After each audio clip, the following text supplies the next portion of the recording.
Africa.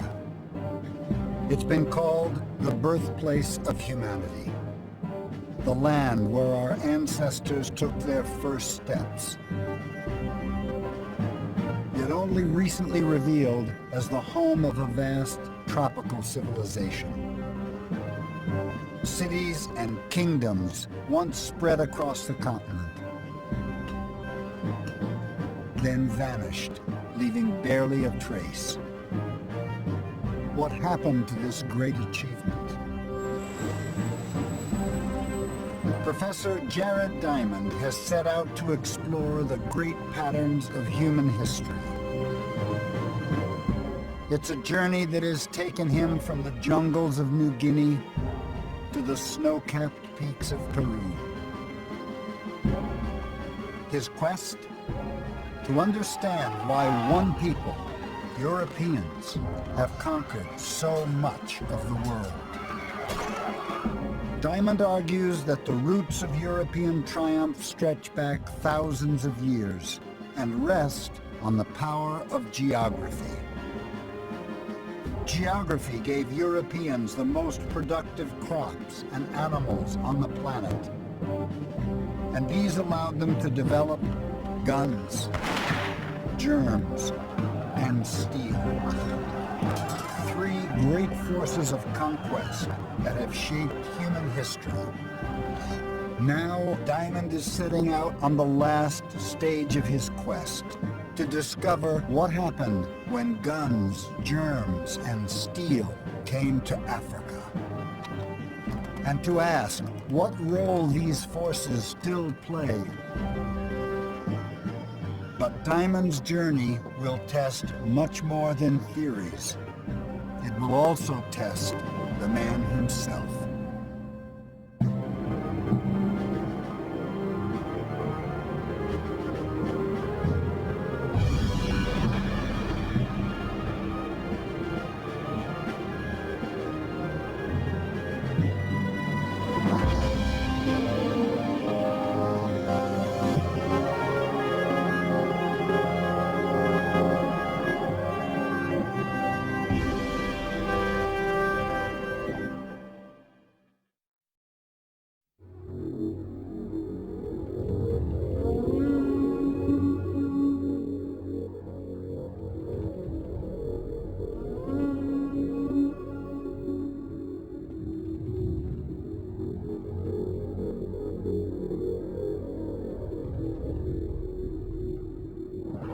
A Class 19D South African Railways steam locomotive, built Glasgow, Scotland, 1932.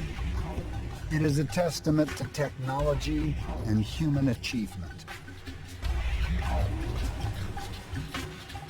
A tool built to carve a path across a continent.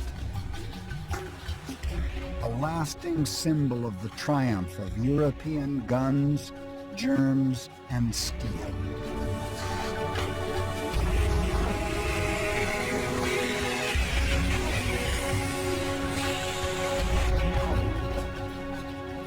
This engine and its tracks of steel will carry Jared Diamond through the story of Africa. It is a tale with its roots in ambition and greed. The peoples of Europe reaching out beyond their native lands in a quest for global conquest.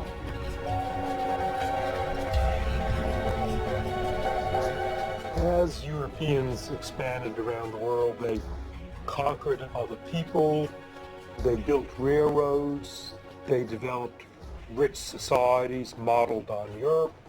They had done this successfully in North America and South America and Australia. And then they arrived in Africa, and it looked as if the same thing was starting all over again.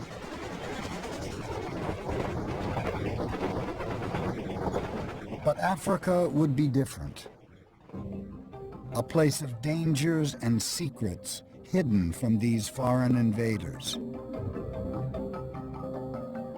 The first European settlers arrived in southern Africa in the mid-1600s.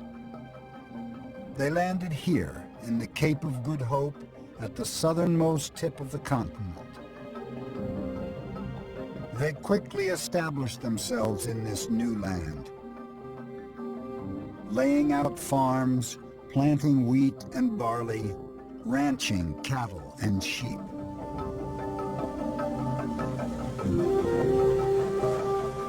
This may sound strange, but it's from ordinary agriculture like this that my theory of guns, germs, and steel arose.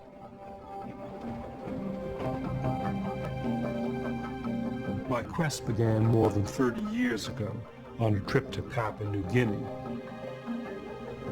when I began to try to understand why the people there lived so differently from Europeans and Americans.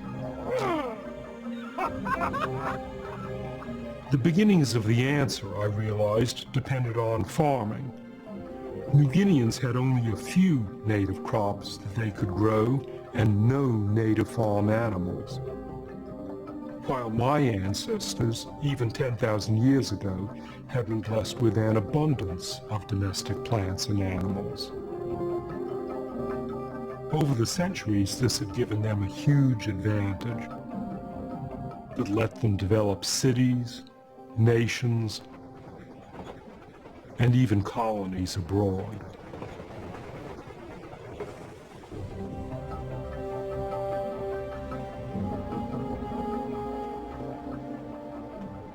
But southern Africa is 5,000 miles from Europe. How was it possible for the settlers to import European crops and animals to such a distant part of the world? As much as skill, it came down to good fortune. Geography had dealt the settlers an immensely lucky hand. They had stumbled across one of the few parts of the southern hemisphere that feels just like Europe. Because the Cape and Europe lie at a similar latitude or distance from the equator. And this means that the temperature and climate of these widely separated regions are almost exactly the same. The Europeans were able to establish prosperous farms and settlements, properties now owned by their descendants, people like Hempes Dutoit. So your family has been here for centuries on this land. How do you feel about the land yourself then? Well, I've always loved the land since childhood days, and agriculture's been in our family for so many generations. Tell me about the history of this farm. Well, the land was occupied in 1683. I mean, that was only a couple of years after the first settlers came to the Cape. But settlers like the Dutoit knew that this was not an empty land.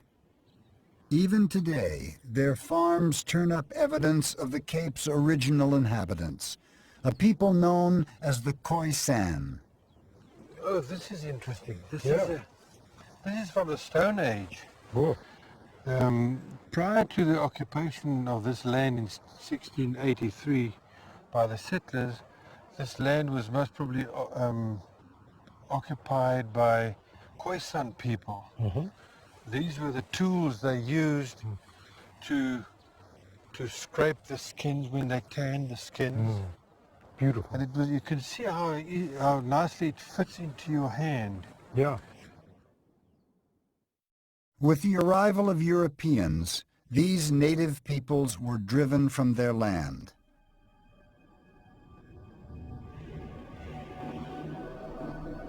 But they also faced an invisible and even more devastating agent of conquest.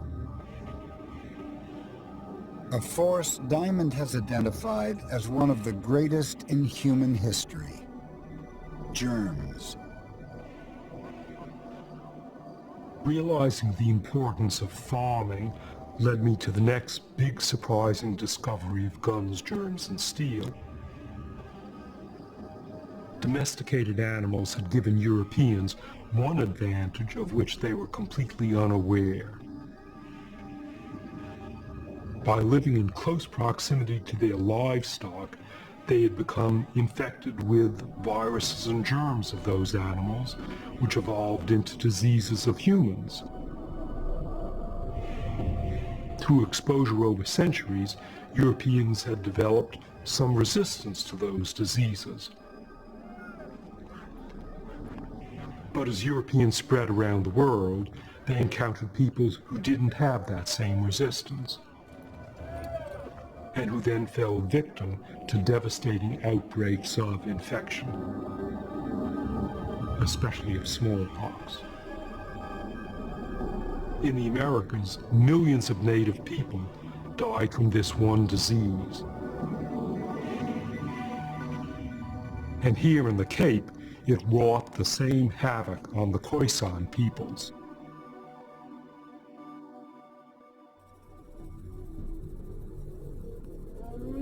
Through their farming and their germs, Europeans had established a firm foothold in the southern tip of Africa.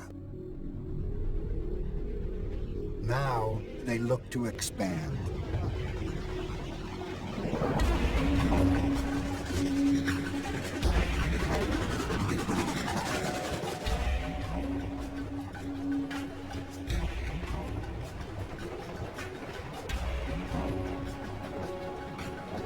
In the 1830s, there was a burst of the pioneer spirit such as had been seen in the European expansion across North America and Australia.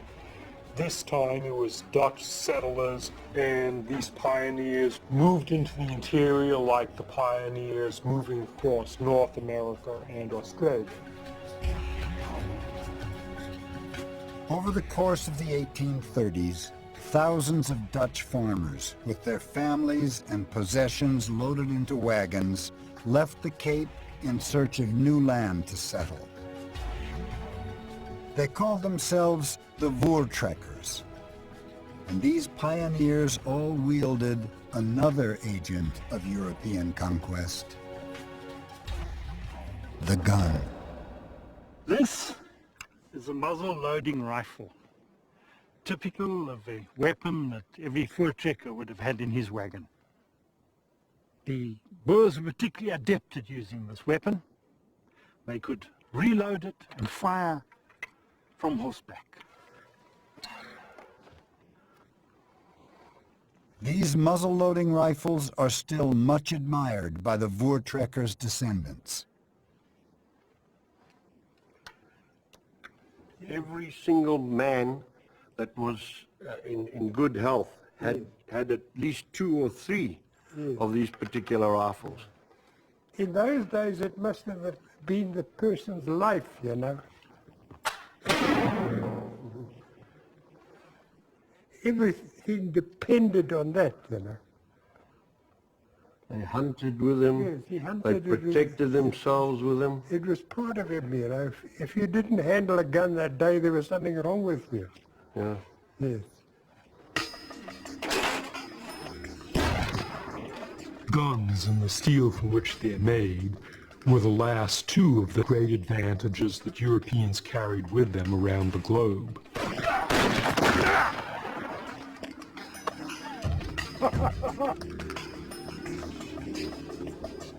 Guns are the result of thousands of years of complex technological developments, which began outside Europe, but which Europeans perfected.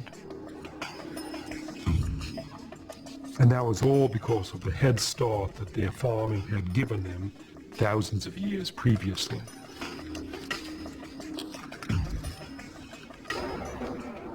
You know, the flintlock rifle, it was, you know, I shouldn't really say this, but it was nearly like as important as a cell phone is today. Yeah. You can't go without your cell phone. In those days, you couldn't go without your flintlock rifle.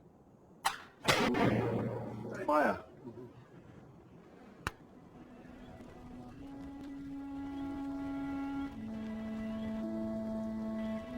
Armed as they were, the European settlers must have been confident they could overcome any obstacle as they pushed further into the African interior.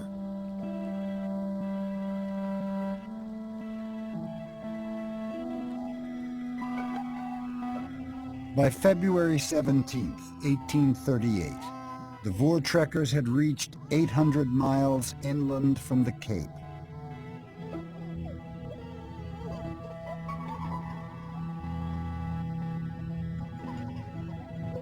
But they were entering an alien and unexplored land.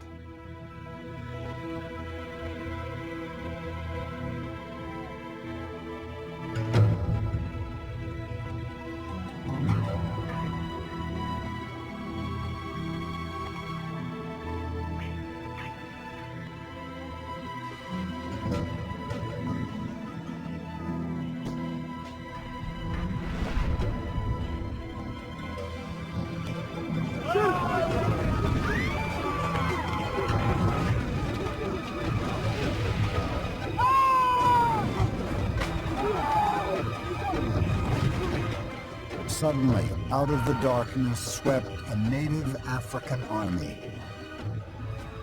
Their victims barely had time to fire a single shot from their rifles before they were completely overwhelmed.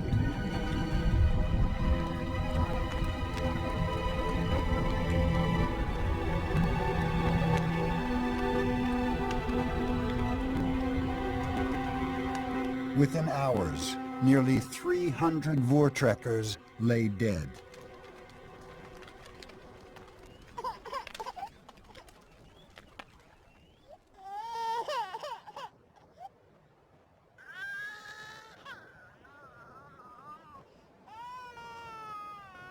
Their enemy had struck without mercy.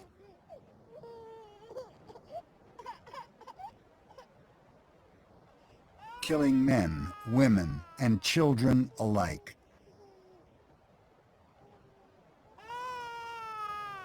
Who could have committed such a ruthless and calculated assault, stopping the Europeans in their tracks?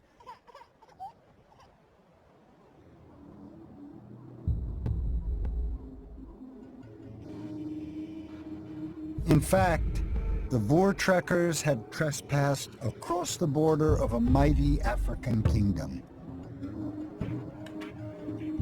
inhabited by people very different from the Khoisan of the Cape. They had encountered the Zulus.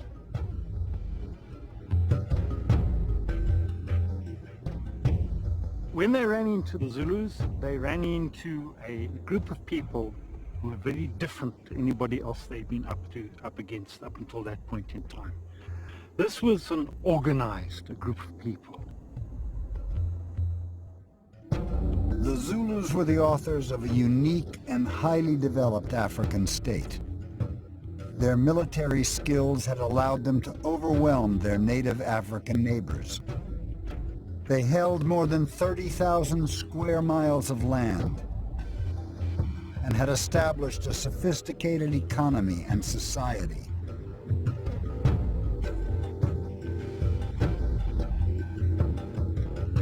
The ferocity of the Zulu defense of their land was something the Voortrekkers had simply not expected.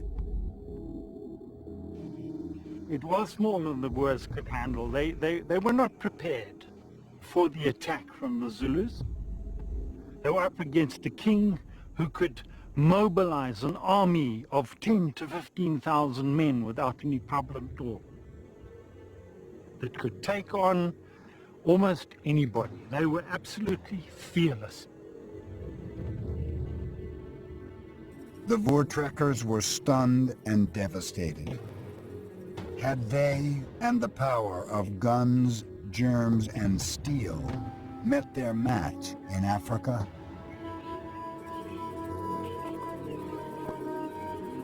The Voortrekkers showed little interest in who the Zulus were, or how they developed such a sophisticated state. They wanted a showdown. They gathered their scattered forces behind a great circle of wagons and readied themselves for battle.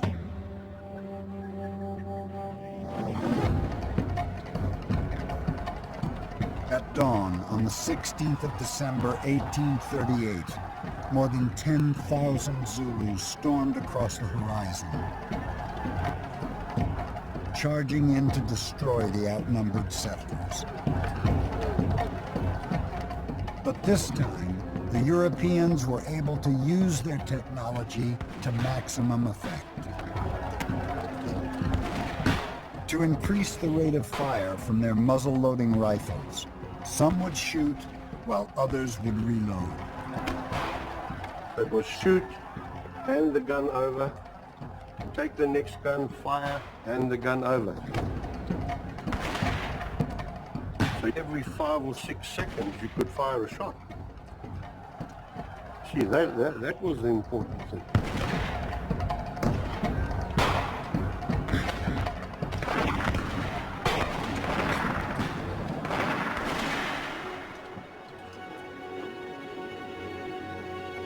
This time, not a single Zulu could get within 10 paces of the encampment.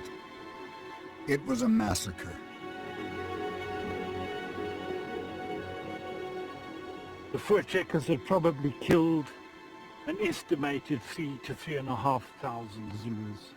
The Boers themselves suffered only 3 injuries. The conflict became known as the Battle of Blood River. The Zulus had been broken. Guns, germs, and steel had prevailed.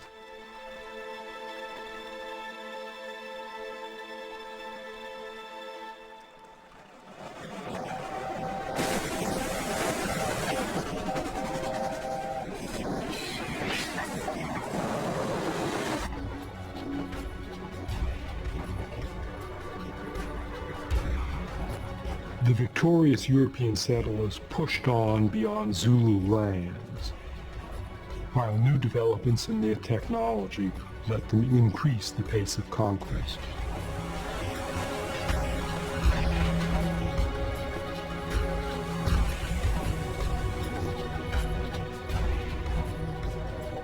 Railroads were key.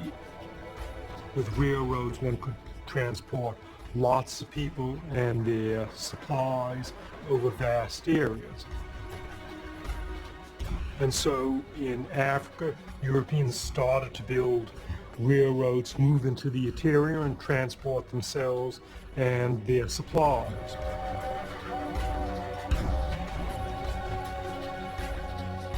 This was the era of the Industrial Revolution. A revolution that introduced one further weapon to the colonization of Africa. A weapon that put the same devastating firepower seen at Blood River into the hands of just a single man. This is a Maxim gun. What made this weapon such a great weapon as opposed to the old single-shot weapons that had been used in years before was this gun could fire continuously for up to 500 rounds a minute. It had the equivalent firepower of probably 100 men in a company with single-shot weapons.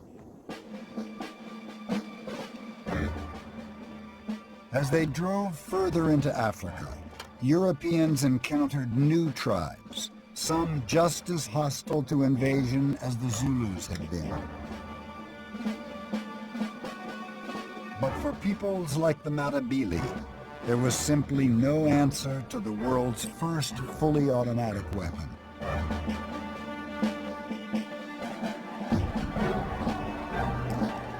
The Matabele conflict of October 1893 lasted a matter of hours.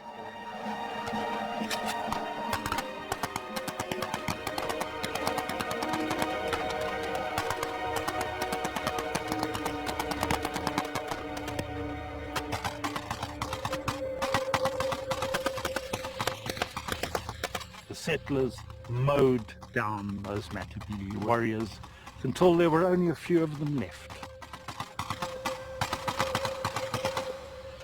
It was a real case of ancient technology up against the latest and greatest as far as European inventions were concerned.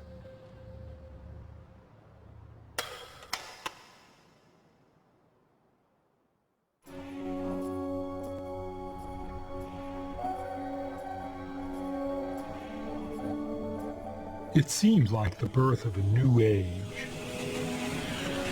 Europeans carving the path into the interior of Africa, conquering tribe after tribe, settling where they pleased. Guns, germs, and steel triumphant. Except now, those settlers would find themselves facing an entirely new enemy, one that had once been their greatest ally: geography.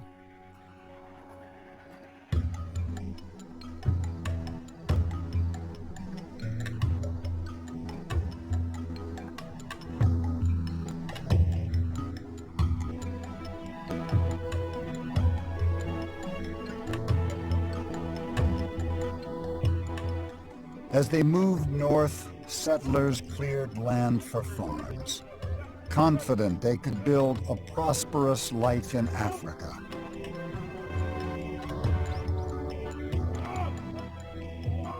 But with little warning, things began to go awry. The land became impossible to plow.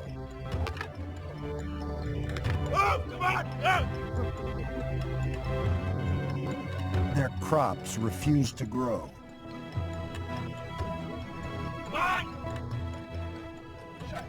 Their shoes fell apart in the mud.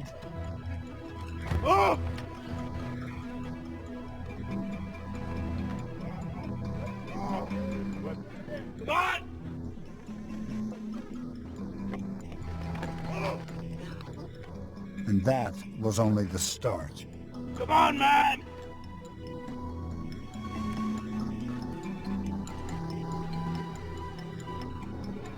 The second big problem that Europeans encountered was their animals died.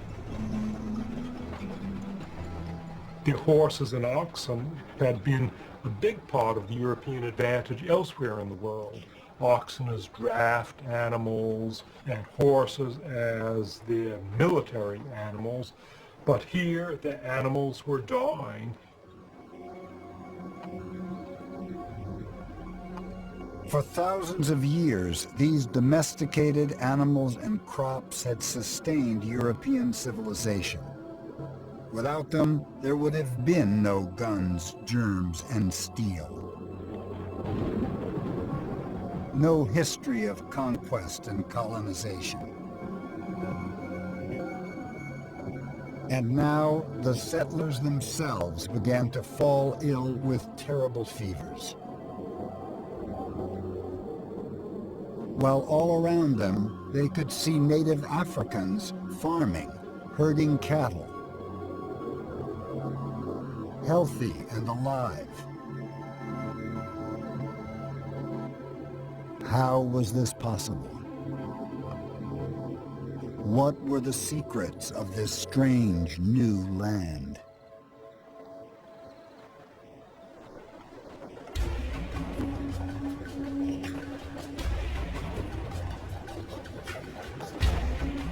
The ideas behind guns, germs, and steel all spring from an understanding of geography.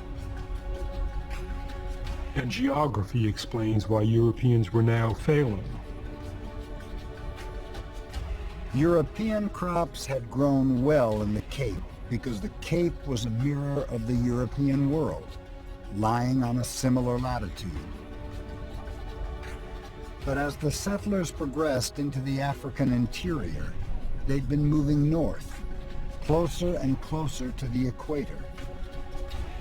At about 23 degrees south, near the river Limpopo, they passed a major geographical boundary known as the Tropic of Capricorn. They were leaving behind their familiar European climate and entering a totally different world. They had entered the tropics. Compared to the European or temperate zones, the tropics operate by entirely different rules. Instead of the 4 seasons of Europe, North America, and the Cape, here there are just 2. The dry season and the rainy. Wheat and barley, the crops that had sustained European civilization for centuries, had not evolved to survive in this tropical climate.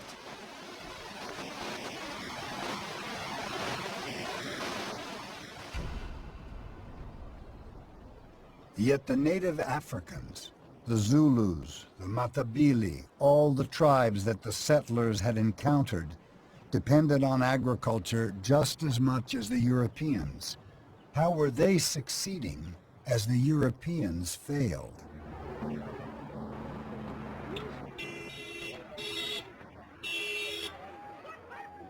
Even today, the continent of Africa is composed of thousands of different tribal groupings. Each is subtly distinct from the next in custom and language.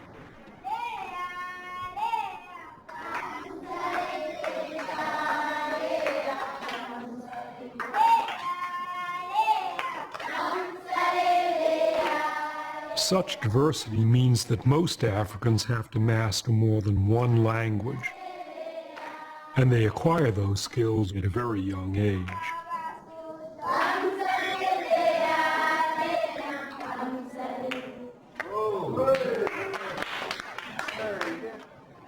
I would like to find out how many languages you speak. Who here knows how to speak Bemba? Aha. Does anybody else know how to understand or speak Lozi? You speak Lozi? Yes. Do you also speak Demba? Yes. Is there another language that you speak also? No. Lovan. That's 4 languages. That's good. Most Americans speak only one language.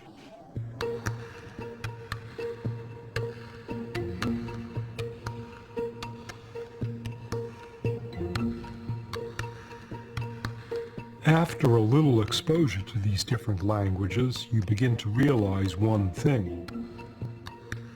They all sound remarkably similar. I'm fascinated with languages, and wherever I've been going, I'm asking Africans, what's your language, and tell me some words in your language. So here's what I found out for the word for sun. In the Nyanja language, sun is Zuba. In the Bemba language, it's Akasuba. In Chiwa, it's Duzuba. And in the Senga language, it's Zuba again. Or the word for water. In the Nyanja language, it's Manzi. And in Bemba, it's Amenshi. And in Chiwa, it's Manzi. Similar to each other again. What do these linguistic similarities tell us? That there is a common root for most of the modern languages of tropical Africa. A single ancestral language spoken by a single group of people from which the many languages of today have descended.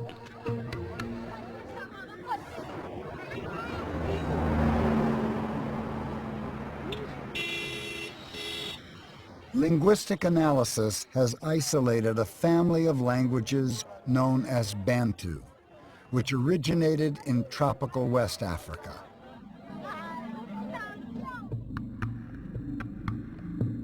About 5,000 years ago, the early Bantu speakers began to spread into new lands, bringing their crops, their animals, and their language with them. And over centuries, Bantu culture evolved, diversifying into hundreds of tribes, expanding across the tropical region of Africa.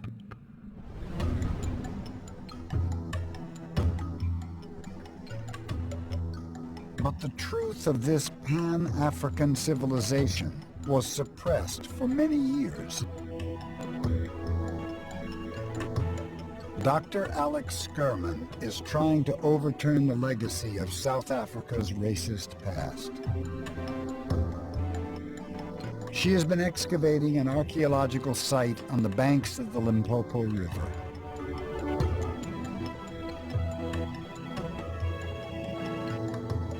In the early part of the 20th century, there were rumors in the white South African community about this place, in their minds linked to the Queen of Sheba or some other early white civilization in southern Africa, trying to show that the Phoenicians or the Sabaeans, basically anybody who was a bit lighter skinned than Africans, were here first, and that they found the opposite, that Africans actually had an amazing great history and that they had earlier states running way before any white set foot in Africa.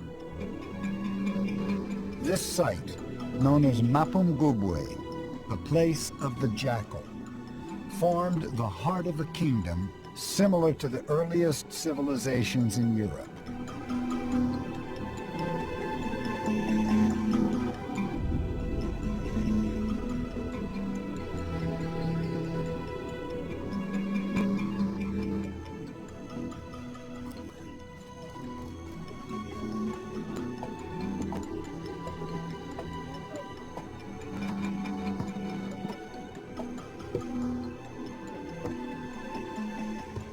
Mapungubwe was the core, it was the capital of a massive state. About 5,000 people living around this hill. But then you had several thousand other people living in the valley who produced the agricultural surplus to feed the city or town. They had cattle, they had sheep, they grew sorghum, millet, they worked iron. It was a massive, amazing development that occurred in southern Africa.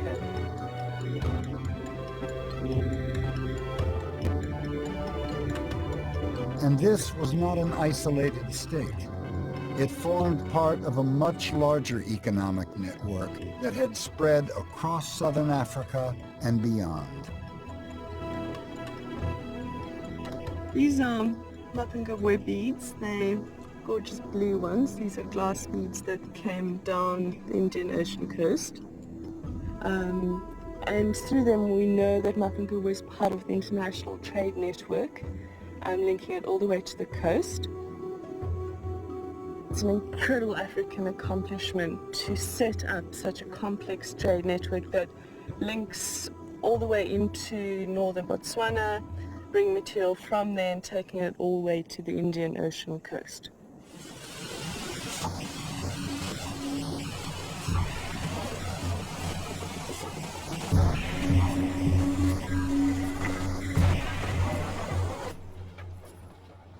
So, Africans had overcome the problems of agriculture that defeated the European settlers.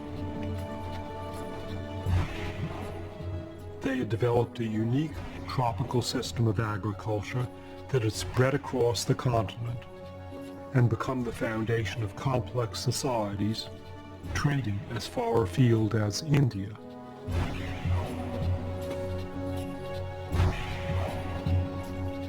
But there was an even more extraordinary story at the heart of this flourishing tropical civilization.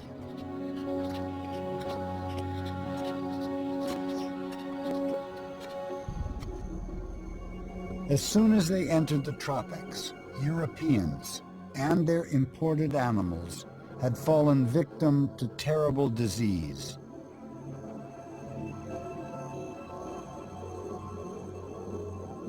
Fevers racked their population. Yet tropical Africans showed fewer of the same effects. Many of them even survived that most lethal of European weapons, smallpox.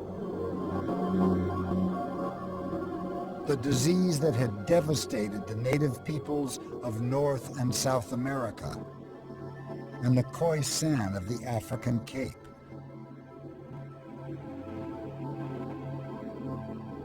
How was this possible?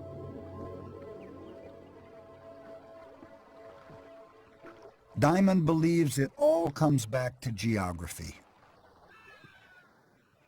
Many of the diseases that were killing the settlers and their European livestock were unique to the tropical world. They had never encountered them before. It was a complete reversal of the usual pattern of conquest. In the New World, the germs had been a weapon on the side of Europeans killing indigenous people. Here, it was indigenous germs to which Europeans had not a history of exposure. So here we have guns, germs, and steel again, but the germs working in the opposite direction, killing Europeans.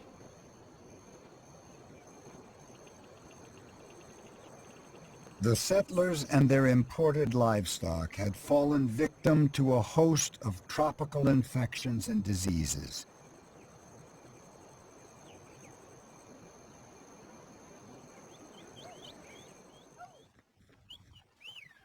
But African cattle, over thousands of years, had developed resistance to many of these tropical germs. And these cattle might also explain why tropical Africans had not succumbed to smallpox on the same scale as the Khoisan people of the Cape. The smallpox virus originally crossed over from cattle to man centuries ago, and experts now believe it may have first originated in tropical Africa. Africans were certainly familiar with the disease. They had even developed methods of vaccination that bestowed an immunity for life.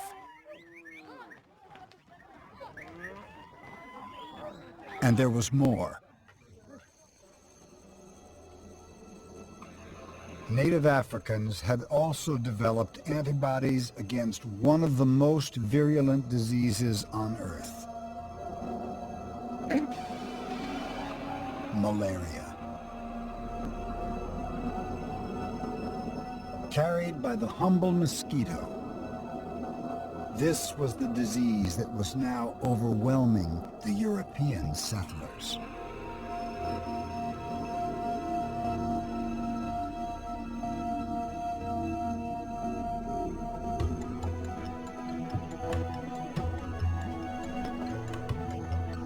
But tropical Africans were combating malaria with more than just antibodies. Their entire civilization had evolved to help them avoid infection in the first place. They tended to settle in high or dry locations, away from the wet, humid areas where mosquitoes breed. And by living in relatively small communities, spread out over vast areas, Africans could limit the level of malaria transmission. It was an extraordinary achievement.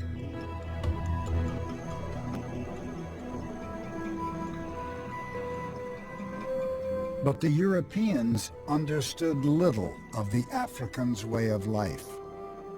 They built settlements by the rivers and lakes they used for water, in places infested by mosquitoes. Thousands died.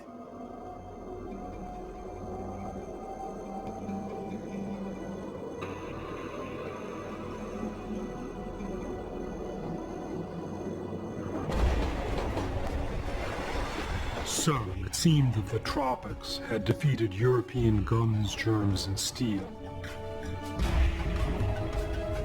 and that Africans had emerged triumphant. They had evolved a complex civilization well suited to the tropical world. A civilization that had spread throughout the continent in a vast cultural diaspora.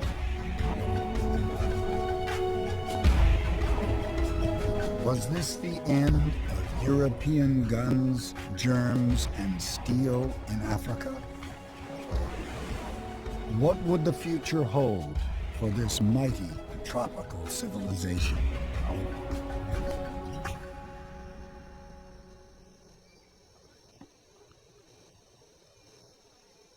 The Europeans had failed to settle Africa's land. This would become no North or South America. But Africa still had one great draw for the colonizing powers: vast reserves of natural resources, copper, diamonds, gold.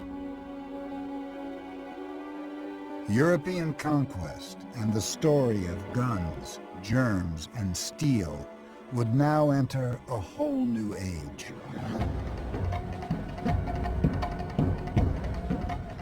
In the late 1800s, in what is now the Democratic Republic of the Congo, the Belgians drove millions of native Africans from their villages, setting them to work gathering rubber, mining copper and other minerals.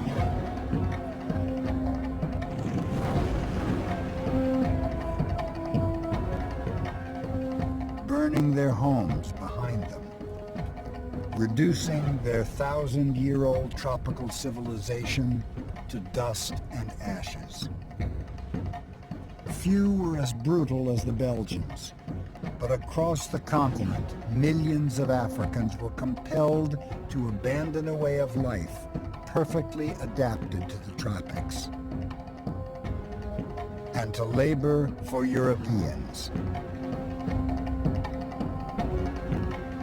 To ferry Africa's natural wealth back to Europe, the colonizers turned again to their technology, building ever greater railroads. After more than half a century and the labor of tens of thousands, tracks of shining steel reached all the way from the Cape into the very heart of the tropics.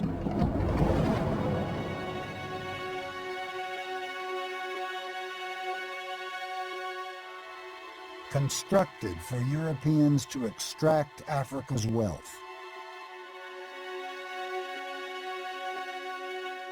Built on the ruins of African civilization.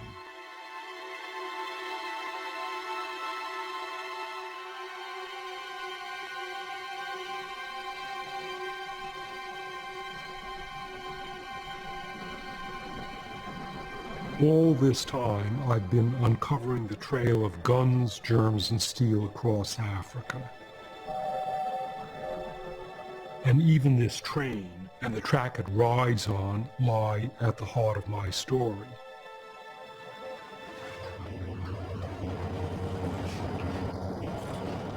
These tracks are still in use, still fulfilling their original purpose. Trains travel from the southern tip of Africa into modern Congo and Zambia, ferrying back tons of copper and other minerals. But Africa today is no longer a continent of colonies. Its nations are free and independent. What place is there for my theory of guns, germs, and steel in modern Africa?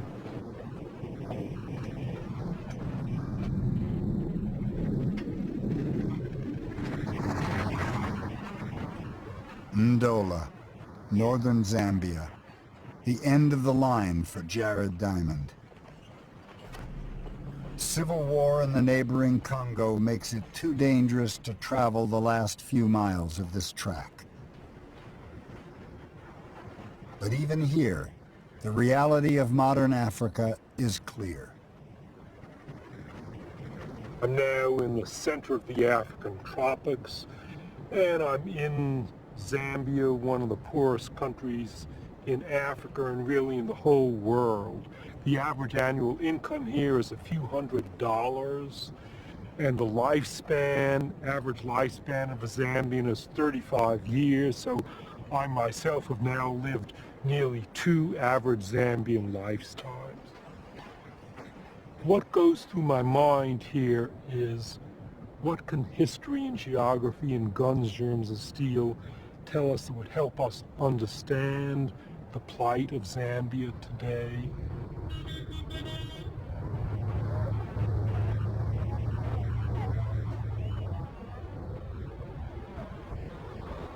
In modern Zambia, I see few signs around me of the great native civilizations that once flourished in tropical Africa. What I see instead is a country shaped by colonization. I see towns and cities that grew up next to the mines and railroads established by Europeans and built on the European model. What about the great forces that originally shaped this continent and its people? The forces behind its conquest by Europeans. Where are guns, germs, and steel in modern Africa?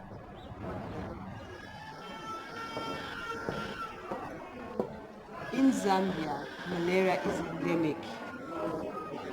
It is the #1 public health problem. And when you look at the children particularly, when you go to a health facility, up to 45% of the children in the outpatient facility of the hospital will actually be presenting with malaria. Germs, one of Diamond's great forces of history, are still shaping the story of modern Zambia. Not just the recent scourge of AIDS, but also that ancient tropical disease that defeated Europeans, malaria. Malaria is now the #1 killer of African children under 5 years old. This old register will just show you the picture of the number of deaths that could have occurred within the hospital. Most of them are children below 5 years. 1 year, 6 months, 3 years, 5 months, 1 year. Most of them are really below 5 years. Tropical Africans once lived in settlements spread out over large areas, which minimized the spread of malaria. But now they're living in modern, high-density cities and towns, and the rate of infection has increased dramatically. The burden of germs is one of the greatest problems afflicting the country. Undoubtedly, malaria has a very big economic burden on us as a country. Because as you may be aware, if so many children will be suffering from malaria, if we just look at the children who are in this ward, these mothers would be working somewhere and being productive. So that's one direct way in which we know productivity is being affected to a large extent.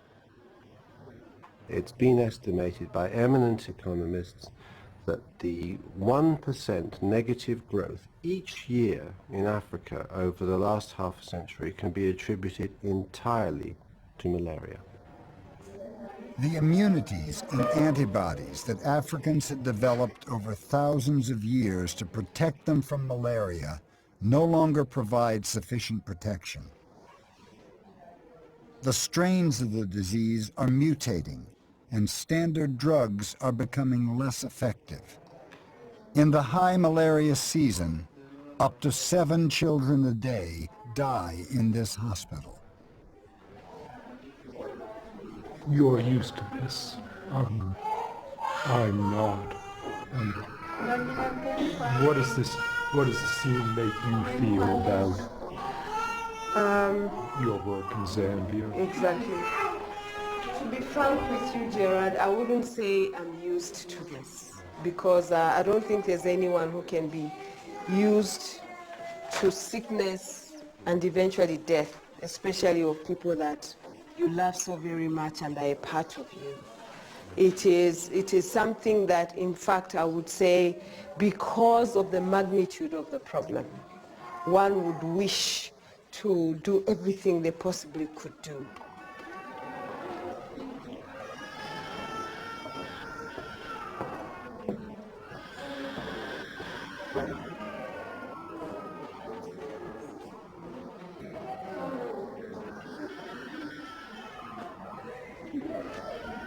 Because of the fact that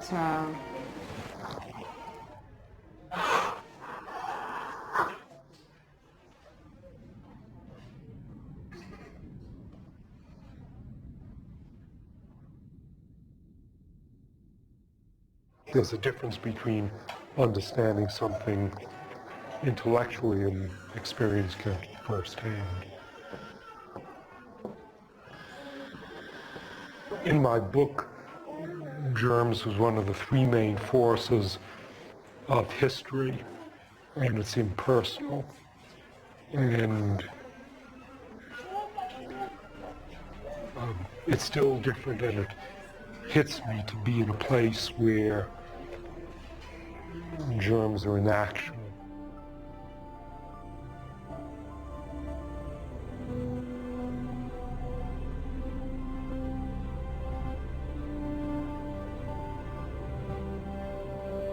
"30 years ago, I set out on a journey.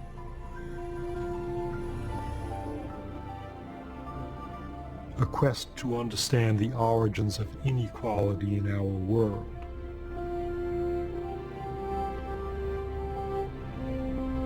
I discovered that this story stretched back to the beginning of civilization and rested on the geography of our planet.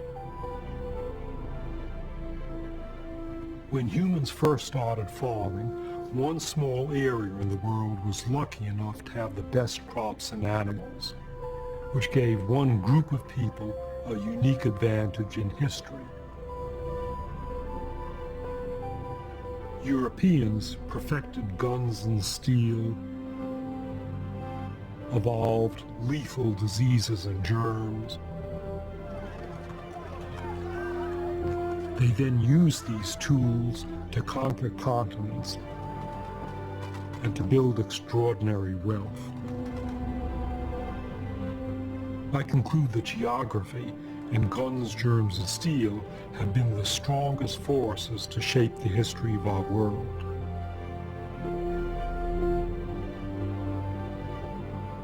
Here in Zambia, these forces are still shaping the world today. Tropical germs are overwhelming this country and its people and driving them into poverty.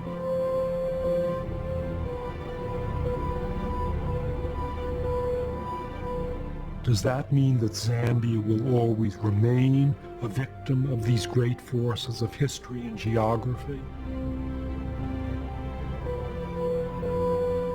And that Africa is condemned to a future as poor as its present? Absolutely not. And I would say that the message is a hopeful one.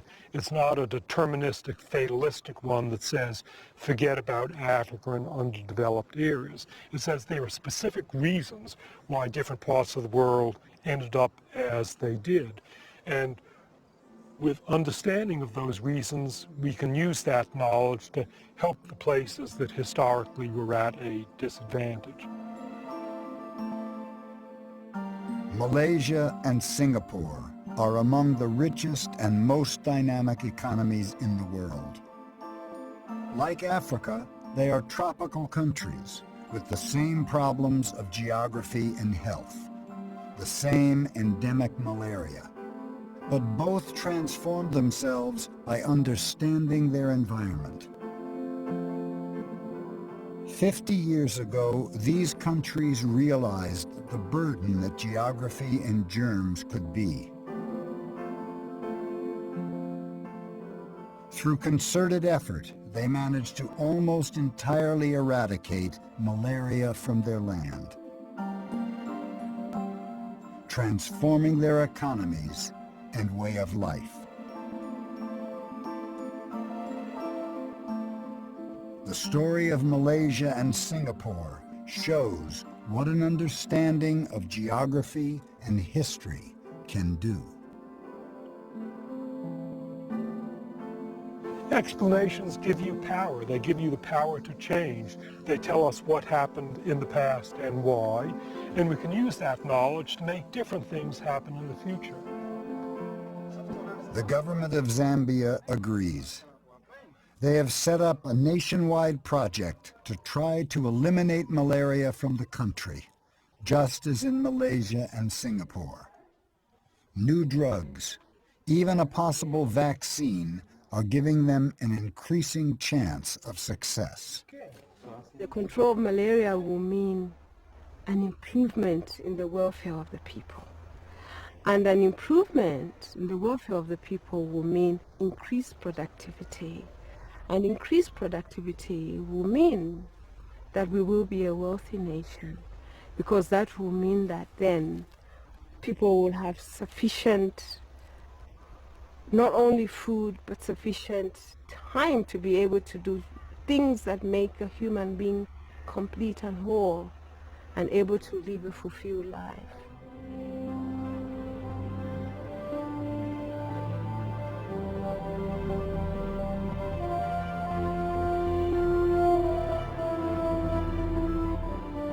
Jared Diamond's quest has been to understand the great forces of human history. But it is still the very smallest of details, the lives of individual human beings, that lie at the heart of his work. When we talk about history, we talk about development, we talk about competition between societies and the wealth of nations. It can sound intellectual, but here in Africa there are human faces on it.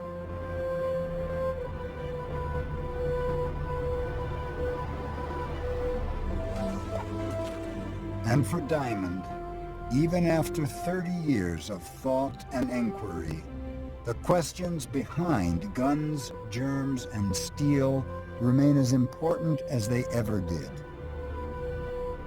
Why is our world divided between rich and poor? And how, perhaps, can we change it? I feel that whatever I work on for the rest of my life, I can never work on questions as fascinating as the questions of guns, germs, and steel, because they're the biggest questions of human history.